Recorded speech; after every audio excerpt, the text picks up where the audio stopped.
Federalist 24. The powers necessary to the common defense further considered. For the Independent Journal. Author, Alexander Hamilton. To the people of the state of New York. To the powers proposed to be conferred upon the federal government in respect to the creation and direction of the national forces, I have met with but one specific objection, which, if I understand it right, is this: that proper provision has not been made against the existence of standing armies in time of peace. An objection which, I shall now endeavor to show, rests on weak and unsubstantial foundations.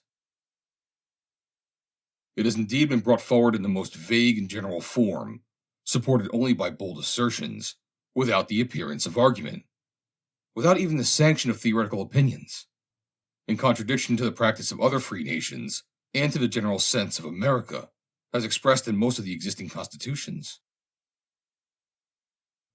The propriety of this remark will appear the moment it is recollected that the objection under consideration turns upon a supposed necessity of restraining the legislative authority of the nation in the articles of military establishments, a principle unheard of except in one or two of our state constitutions, and rejected in all the rest.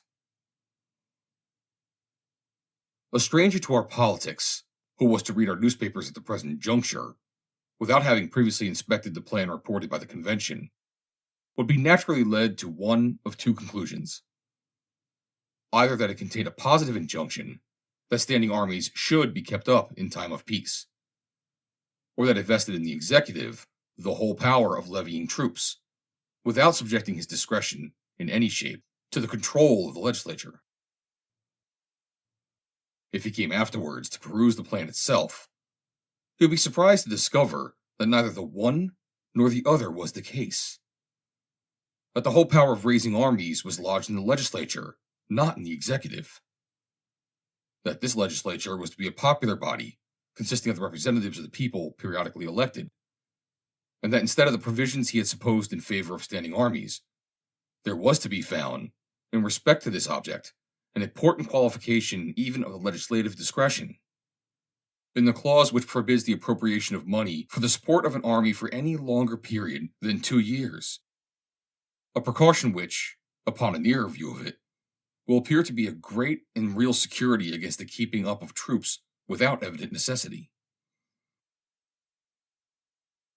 Disappointed in his first surmise, the person I have supposed would be apt to pursue his conjectures a little further. He would naturally say to himself, it is impossible that all this vehement and pathetic declamation can be without some colorable pretext. It must needs be that this people, so jealous of their liberties, have, in all the preceding models of the constitutions which they have established, inserted the most precise and rigid precautions on this point, the omission of which, in the new plan, has given birth to all apprehension and clamor. If, under this impression, he proceeded to pass in review the several state constitutions, how great would be his disappointment to find that 2 only of them contained an interdiction of standing armies in time of peace. That the other 11 had either observed a profound silence on the subject, or had in express terms admitted the right of the legislature to authorize their existence. Still, however, he will be persuaded that there must be some plausible foundation for the cry raised on this head. He would never be able to imagine, while any source of information remained unexplored, that it was nothing more than an experiment upon the public credulity, dictated either by the deliberate intention to deceive, or by the overflowings of a zeal too intemperate to be ingenious. It would probably occur to him that he would be likely to find the precautions he was in search of in the primitive compact between the states. Here, at length, he would expect to meet with a solution of the enigma.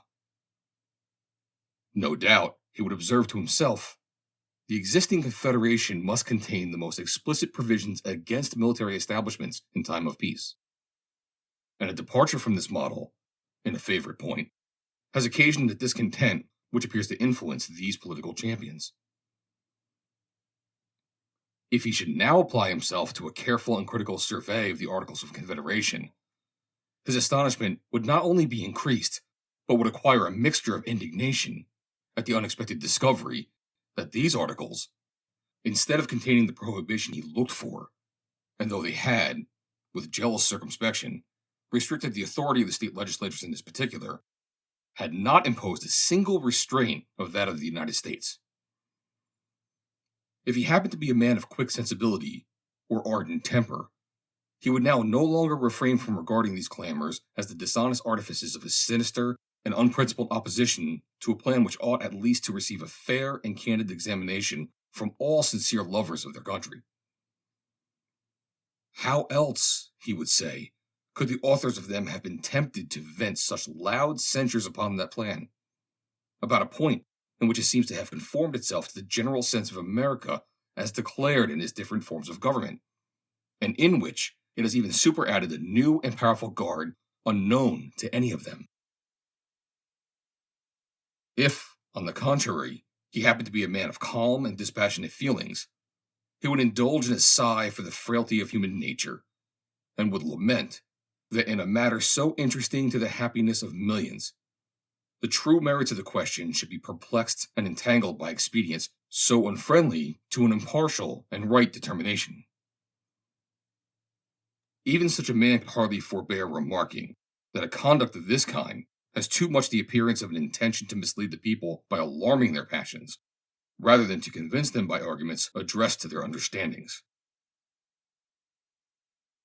But however little this objection may be countenanced, even by precedents among ourselves, it may be satisfactory to take a nearer view of its intrinsic merits.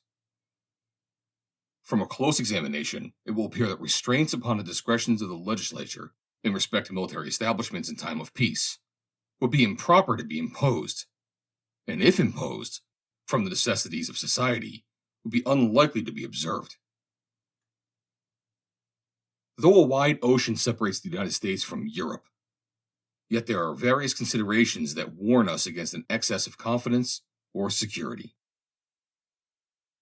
On one side of us, and stretching far into our rear, are growing settlements subject to the dominion of Britain. On the other side, and extending to meet the British settlements, are colonies and establishments subject to the dominion of Spain. This situation, in the vicinity of the West India Islands, belonging to these two powers, create between them, in respect to their American possessions and in relation to us, a common interest. The savage tribes of our western frontier ought to be regarded as our natural enemies, their natural allies, because they have most to fear from us, and most to hope from them. The improvements in the art of navigation have, as to the facility of communication, rendered distant nations, in a great measure, neighbors. Britain and Spain are among the principal maritime powers of Europe. A future concert of views between these nations ought not to be regarded as improbable. The increasing remoteness of consanguinity is every day diminishing the force of the family compact between France and Spain. And politicians have ever with great reason considered the ties of blood as feeble and precarious links of political connection. These circumstances combine admonish us not to be too sanguine in considering ourselves as entirely out of the reach of danger. Previous to the Revolution, and ever since the peace, there's been a constant necessity for keeping small garrisons on our western frontier. No person can doubt that these will continue to be indispensable, if it should only be against the ravages and depredations of the Indians. These garrisons must either be furnished by occasional detachments from the militia, or by permanent corps in the pay of the government. The first is impracticable, and if practicable, would be pernicious. The militia would not long, if at all, submit to be dragged from their occupations and families to perform the most disagreeable duty in times of profound peace. And if they could be prevailed upon or compelled to do it, the increased expense of a frequent rotation of service and the loss of labor and disconcertion of the industrial pursuits of individuals would form conclusive objections to the scheme. It would be as burdensome and injurious to the public as ruinous to the private citizens. The The latter resource of permanent corps in the pay of the government amounts to a standing army in time of peace. A small one, indeed, but not the less real for being small. Here is a simple view of the subject that shows us at once the impropriety of a constitutional interdiction of such establishments and the necessity of leaving the matter to the discretion and prudence of the legislature. In proportion to our increase in strength, it is probable, nay, it must be said certain, that Britain and Spain would augment their military establishments in our neighborhood. If we should not be willing to be exposed, in a naked and defenseless condition, to their insults and encroachments, we should find it expedient to increase our frontier garrisons in some ratio to the force by which our western settlements might be annoyed. They are, and will be, particular posts, the possession of which will include the command of large districts of territory and facilitate future invasions of the remainder. It may be added that some of these posts will be keys to the trade with the Indian nations. Can any man think it would be wise to leave such posts in a situation to be at any instant seized by one or the other of two neighboring and formidable powers? To act this part would be to desert all the usual maxims of prudence and policy.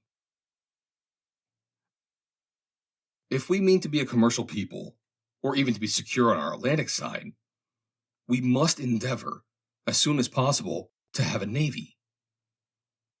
To this purpose, there must be dockyards and arsenals, and for the defense of these, fortifications and probably garrisons.